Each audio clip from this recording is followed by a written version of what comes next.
بسم اللہ الرحمن الرحیم نحمدہ نصلی علی رسولہ الکریم اما بعد۔ جو اپنا نہیں وہ کسی کا نہیں، صرف اس کے دعوے ہیں کہ مجھے کسی کا غم ہے، مجھے امت کا غم ہے، مجھے لوگوں کی فکر ہے۔ جو اپنا نہیں وہ کسی کا نہیں۔ شریعت کی روشنی میں سب سے پہلا حق کس کا ہے؟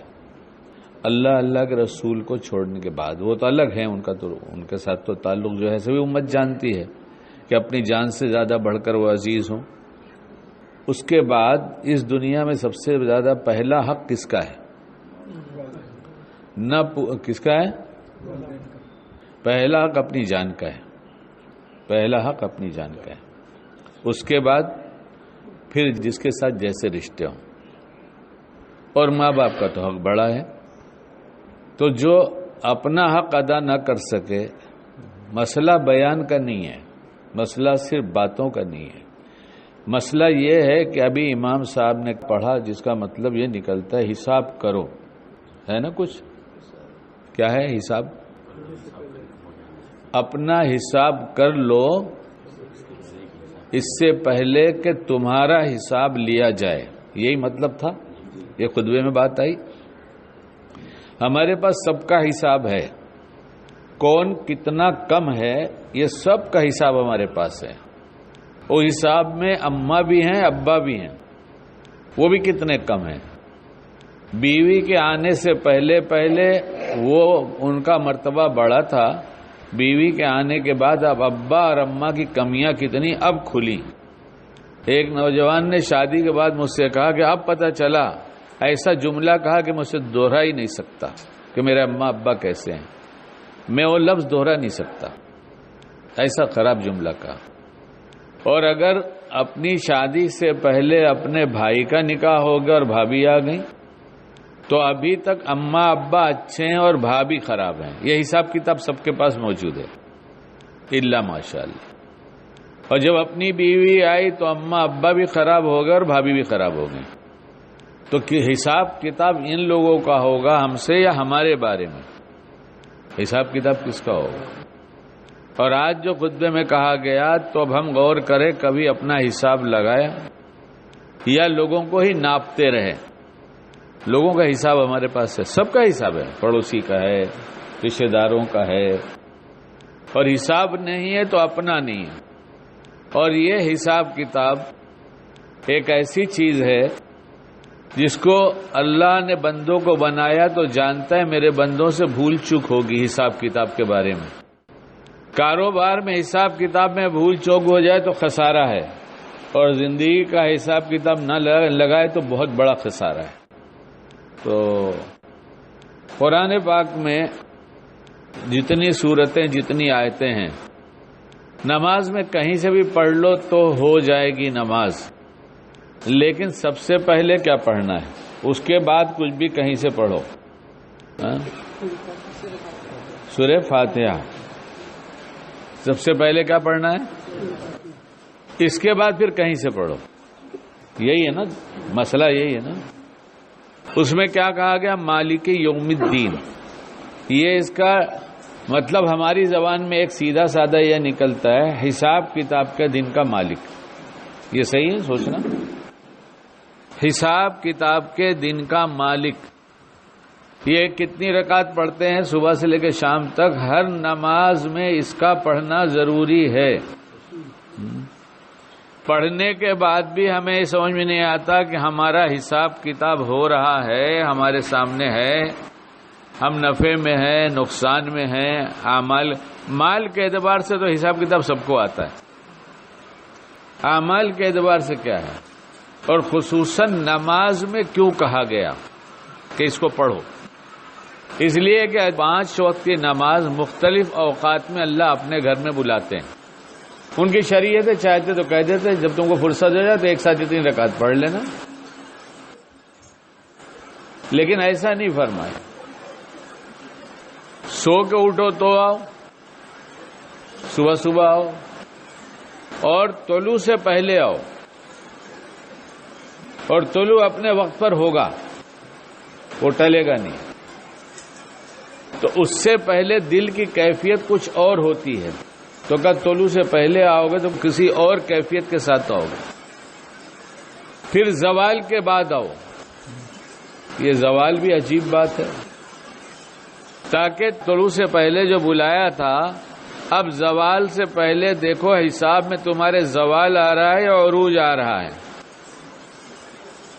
اگر نقصان میں ہو تو زوال ہے، اور اگر نفع میں ہو تو پھر تمہارا تو فائدہ ہی فائدہ ہے. پھر عصر میں بلایا، کہا بہت دھندے کا ٹائم ہے. اللہ نے کہا ہم کچھ نہیں اس سلسلے میں سننا چاہتے، تم کو میرے گھر میں آنا ہی پڑے گا.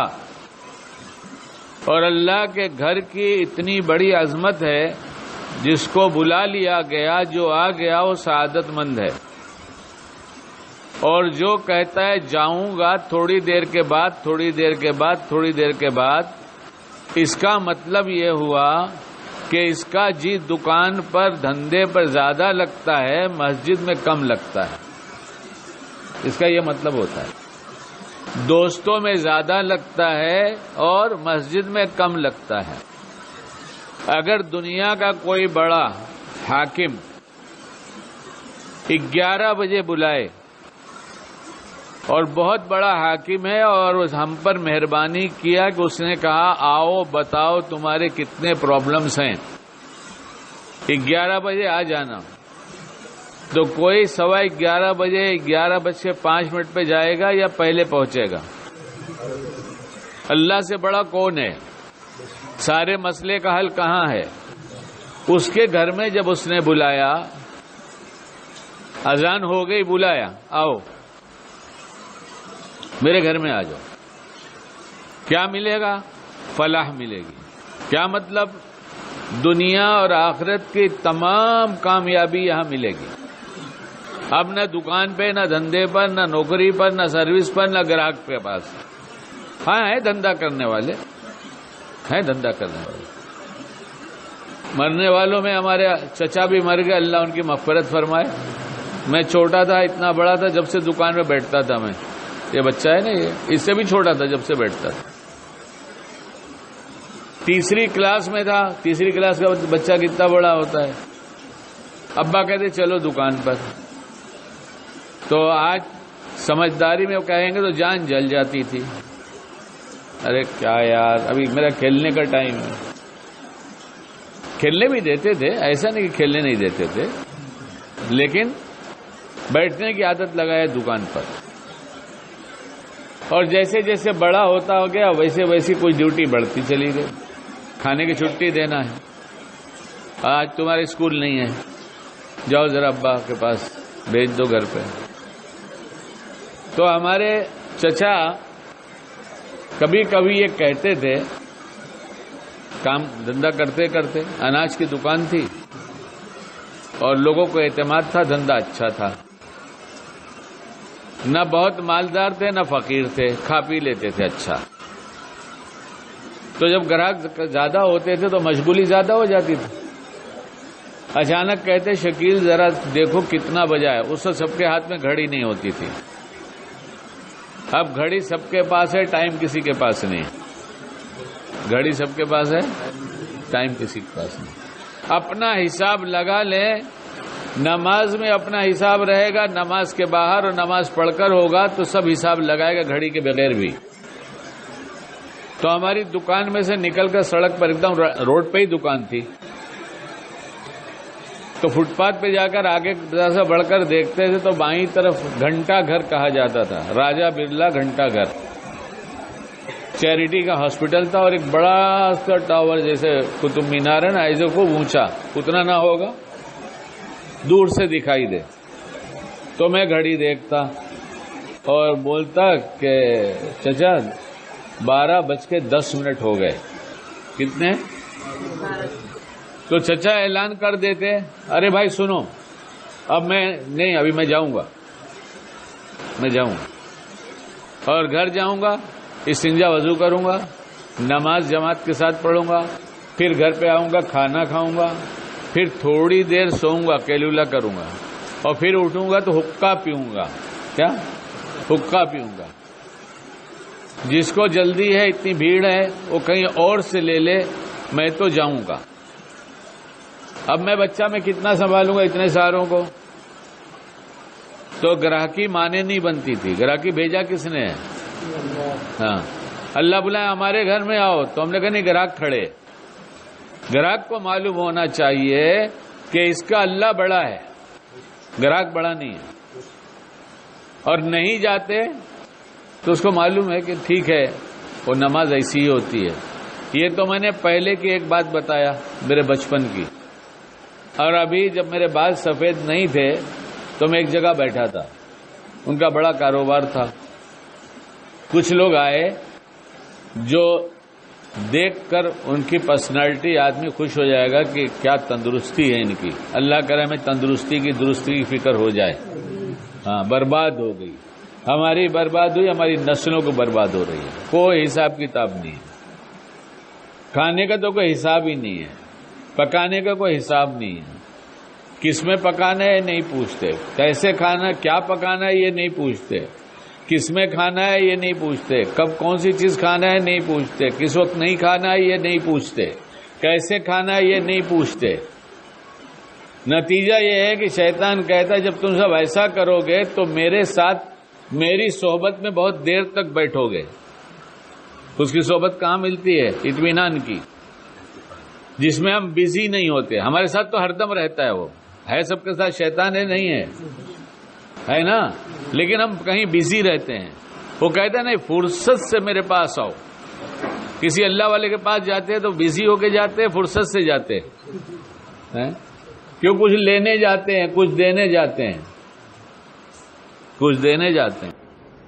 دینے کا جاتے ہیں، اپنی سچی طلب ان کے سامنے پیش کر دیتے ہیں کہ میں سب چھوڑ کر آپ کے پاس آیا ہوں، یہ ایک طلب دیکھ لیجئے اور کچھ دے دیجئے۔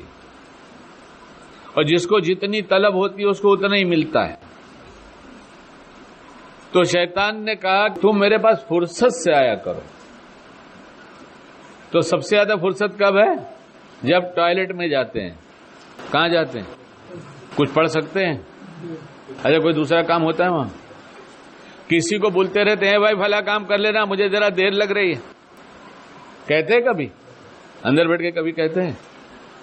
وہاں سے کیا کسی کو گائیڈ کرتے ہیں ذرا تم یہ کر لینا، ذرا تم وہ کر لینا؟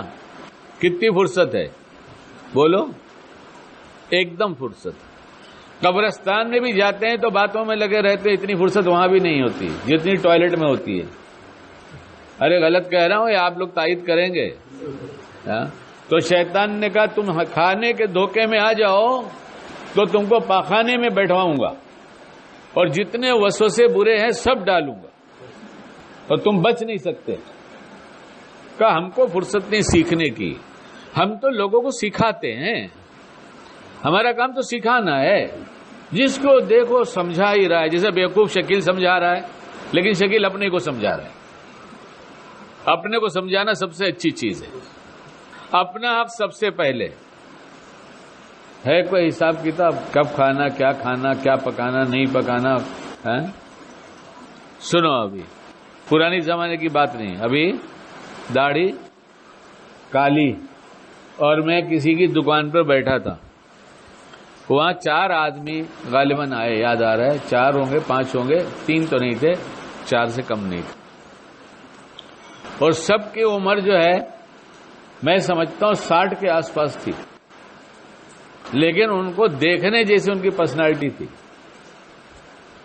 آئے، انہوں نے دکاندار سے کہا، کارڈ دیا اور کہا یہ میرا اتنا بڑا بزنس ہے، ہمارا فلاں جگہ آفس ہے، اور جتنا آپ کا پروڈکشن ہے، جتنا مال آپ بناتے ہیں، ہم لوگ سب خرید لیں گے، 2000 5000 10,000 جتنا بناتے ہیں ہم سب خرید لیں گے۔ تو دکاندار نے کہا ہم آپ کو سب بیچیں گے نہیں۔ کیا کہا؟ دیکھو ملا جی کا بیپار، دیکھو ملا جی ہیں وہ، جیسے ہم ملا جی ہیں ویسے وہ ملا جی ہیں، کہا ہم آپ کو سب بیچیں گے ہی نہیں۔ ارے آپ عجیب بات کر رہے ہیں۔ انہوں نے بیٹھایا اور کہا صاحب بات یہ ہے کہ آپ کی باتوں سے پتہ چلا کہ آپ بہت بڑے ایکسپورٹر ہیں، آپ کے کارڈ سے پتہ چلا ایکسپورٹر کو سیزنل مال جاتا ہے، جب ایکسپورٹ کا وہ اس کا آئٹم بدل جاتا ہے، کبھی ایکسپورٹ کا بزنس ختم ہوتا ہے، تو میرے روز کے گراہک کہاں جائیں گے؟ وہ منہ دیکھنے والے کہ ملا جی ایسی بات جانتے ہیں؟ بزنس جاننا بھی ایمان کا کمال ہے. جب ایمان کمال کو پہنچتا ہے تو بزنس کی حقیقت سمجھ میں آتی ہے، ورنہ کاغذ کی کارروائی کو بزنس سمجھتے ہیں. کیا بیوقوف بنایا ہے، سب کا سونا جمع کر لیا اور سب کو چھاپ کے ڈالر دے دیا. اب کہتے ہیں لوٹاؤ، تو کہتے ہیں لوٹائیں گے نہیں، ہماری مرضی، ہم تم پہ اوپر اتنا الزام لگا دیں گے کہ یہ سب فارفٹ ہو جائے گا. ارے کچھ حالات حاضرہ کی خبر رکھتے ہیں آپ لوگ کہ سب کی رکھتے ہیں، اور جہاں رکھنا چاہیے وہاں کی نہیں رکھتے. ایسے بہت سے پیپر پہ بزنس ہو رہے ہیں، پیسے دو، پیپر میں تمہارا نام ڈال دیں گے، تمہارا اتنا آیا، کبھی بھی لٹ جائے گا، کبھی بھی ڈوب جائے گا، اس سے کوئی مطلب ہے نہیں. اور نہ جانے کتنے ڈوب کر گوتے لگا رہے ہیں، لیکن نہ سمجھ اسی کو بزنس سمجھ رہے ہیں کہ یہ بزنس ہے. اتنے میں انہوں نے کہا اچھا مال تو بتائیے. مال دکھانے لگے. مال سیلسمین دکھا رہا تھا اور یہ سیٹھ اٹھے، سیٹھ جو ہے مالک دکان کے، ملا جی اٹھے اور کندھے پہ ایسا رومال رکھتے تھے تو کندھے پہ رومال رکھا. تو لوگوں نے پوچھا آپ کہیں جا رہے ہیں کیا؟ انہوں نے کہا نہیں ابھی آ رہے ہیں. کہاں جا رہے ہیں؟ تو کہا نماز پڑھنے جا رہے ہیں. تو آپ نہیں بیٹھیں گے؟ انہوں نے کہا میں آ رہا ہوں نا، نماز تو روز کا وقت رہتا ہے نماز کا. تو ان کو انسلٹ فیل ہوئی. کیا لگا ان کو؟ ہاں ہم کو بھی ہر دم انسلٹ فیل ہوتی ہے، تکبر کی علامت ہے. ہر بات کا برا لگ جانا تکبر کی علامت ہے. چادر مبارک کھینچ سے نس ایسے ٹائٹ ہو گئی تھی لیکن غصہ نہیں کیا تھا. یہودی نے برا بھلا کہا تھا، آپ علیہ السلام نے غصہ نہیں کیا تھا. اور ہم ہر دم غصے میں رہتے ہیں، نکلتے نہیں غصے سے باہر، اس لیے کہ تکبر ہے اندر. ہم ہیں، ہم کو کہہ دیا. ان کو ایسا لگا کہ ہماری انسلٹ، تو وہ کھڑے ہو گئے، ہم لوگ تو پھر چلے جائیں گے. تو انہوں نے کہا آپ چلے جائیے، لے لیجئے، یہ میرا اور اللہ کا معاملہ ہے. ہم ہر دن اتنے بجے نماز پڑھنے جاتے ہیں. اب آپ آئے ایسے وقت میں تو ہم نماز تو نہیں چھوڑ سکتے، کسٹمر چھوڑ سکتے. وہ کھڑے اور دیکھتے رہے اور پھر بیٹھ گئے. کہنے لگے جائیے پڑھ کر آئیے، ہم لوگ جب تک دیکھتے ہیں. دکاندار نے کہا کہ ہمارے پاس آپ اتنا سیمپلز ہے، آپ دیکھتے رہیں گے، اس سے پہلے میں آ جاؤں گا. آپ دیکھتے رہیے، اس سے پہلے میں آ جاؤں گا. جب میرے سے بات کرنی ہوگی میں اس سے پہلے آ جاؤں گا. کیا حساب لگایا تھا؟ یہ حساب لگایا تھا اللہ سب سے بڑا ہے، اسی سے سب کچھ ہوتا ہے، اس کے غیر سے کچھ نہیں ہوتا. اس کو خوش کریں گے تو خوش ہونے کے بعد اپنے گھر بلا رہا ہے اور کہہ رہا ہے فلاں یہاں ہے، کامیابی یہاں ہے. تو اگر کوئی بڑا بلا لے تو پہلے پہنچ جائیں گے. اللہ سب سے بڑا بلائے تو گھڑی دیکھتے ہیں، سوچتے ہیں ابھی چلیں گے ابھی چلیں گے. بعضوں کو دین کا دھوکہ بھی لگ گیا ہے، کچھ پڑھتے رہتے ہیں، کہتے ہیں یہ ختم کر لوں تو چلوں گا. ارے بھائی تم بعد میں پڑھ لینا، کہیں لکھا ہے کہ نہیں پڑھو گے تو پھر کام نہیں ہوگا تمہارا. اب تو تم کو اللہ نے اپنے گھر میں بلایا. اور ڈاکٹر صاحب نے اس دن بیان کیا، میں نے بہت رنگ نقل کیا اور میرے لیے ہے یہ، میرے لیے کہتا ہوں. انہوں نے ایک جملہ کہا تھا کہ حی علی الصلاح حی علی الفلاح کی آواز لگنے کے بعد اب کسی جگہ کوئی خیر ہے ہی نہیں، ساری خیر مسجد میں آ گئی، یہاں سے لے کر جاؤ. اور یہاں آؤ گے تو پڑھو گے مالک یوم الدین، مالک یوم الدین، مالک یوم الدین، حساب کتاب کے دن کا مالک، حساب کتاب کے دن کا مالک. حساب تو تم کو حساب کتاب ہر وقت کا معلوم ہوگا کہ اثر میں گراہک چھوڑ کے آئے تھے لیکن اللہ آئے اسی لیے تھے، ساری خیر یہاں ہے. اور آپ ہی کو مالک کہتے ہیں. آپ نے فلاح کا وعدہ کیا، ہم اس لیے آئے ہیں، اس لیے مغرب میں الگ وقت میں بلایا، عشاء میں ایک الگ مشغولی کے وقت میں بلایا، اور صبح میں آواز لگوایا. نماز نیند سے بہتر ہے. ابھی جائیں گے نہیں، جب آنکھ کھل جائے اور ابھی جائیں گا کا خیال ہے، قسم کھا کے کہتا ہوں، تجربہ کر کے دیکھ لو، اللہ گھر میں فوراً بلائیں گے. اسی ٹائم اس کی دعا ہے جو اٹھنے کی وہ پڑھو، اس کے بعد اللہ سے اپنی زبان میں کہو اے اللہ نفس شیطان آیا مجھے سلانا چاہتا ہے، آپ مجھے پڑھا دیجئے نماز. تمہارے بدن میں ایک چستی آئے گی، ایسی پھرتی آئے گی ایسا. اور وساوس تو ایسے بھاگیں گے دور. کیوں؟ جب شیر آئے تو کتے بھاگ جاتے ہیں کہ نہیں بھاگ رہے ہیں؟ سب سے بڑی ذات اللہ کی، جب اس کو پکارا آئیے اور وہ آ گیا تو شیطان رکے گا کیا؟ اس لیے حساب کتاب ہم اپنا روز لگائیں. فجر پڑھا تو کیسی پڑھا، ظہر پڑھا تو کیسی پڑھا. فجر اور ظہر تک کے درمیان میں کوئی گناہ کیا، اللہ کی نافرمانی کیا، ابھی توبہ کر لیں. ظہر سے عصر تک تو گناہ ہوا تو توبہ کریں، اور اسی طرح سے عشاء کے بعد جب بستر پہ جائیں پھر توبہ کریں. حساب لگا لیں کتنا ناراض کیا، کتنا خوش کیا. جس دن یہ حساب آ جائے گا اس دن زندگی کا لطف الگ ہو جائے گا، دل الگ ہو جائے گا، زندگی الگ ہو جائے گی، اور ایسی ہو جائے گی کہ کچھ ہو کہ نہ ہو چین سکون سے رہیں گے. کیا ہوگا، کیسے ہوگا، کیا ہونے والا ہے، اب تو سمجھ میں بات نہیں آتی. یہ سارے وساوس دور ہو جائیں گے. میرا اللہ میرے لیے کافی ہے، حسبنا اللہ و نعم الوکیل. اللہ ہم سب کو کہنے سننے عمل کی توفیق عطا فرمائے.